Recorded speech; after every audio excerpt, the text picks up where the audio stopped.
3 araw na lang at magniningning na ang ating kapuso stars sa red carpet ng biggest event of the year, ang GMA Gala 2024.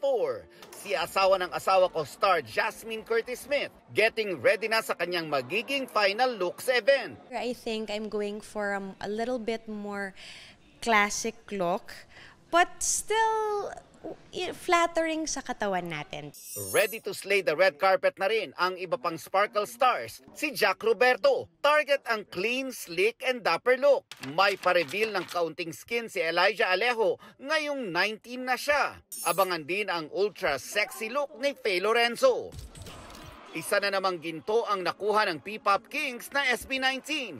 Para yan sa kanilang win sa 2024 Nickelodeon Kids' Choice Awards Favorite Asian Act. Thank you so much for voting us as the Favorite Asian Act at Kids' Choice Awards 2024. Siyempre, grateful din ang grupo sa kanilang fans na 18 para sa kanilang overflowing love and support.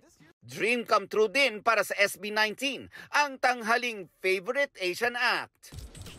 Ready to be parents na sina Super Junior member Sungmin at ang kanyang wifey na si Kim Sa-yoon sa kanilang baby number 1. Sa isang letter sa Instagram, inanunsyo ni Sungmin ang happy news matapos ang kanilang 10 years of marriage. Para sa GMA Integrated News, Nelson Canlas ang inyong saksi. Mga kapuso, sama-sama tayong maging saksi. Mag-subscribe sa GMA Integrated News sa YouTube at para sa mga kapuso abroad, samahan niyo kami sa GMA Pinoy TV at sa www.gmanews.tv.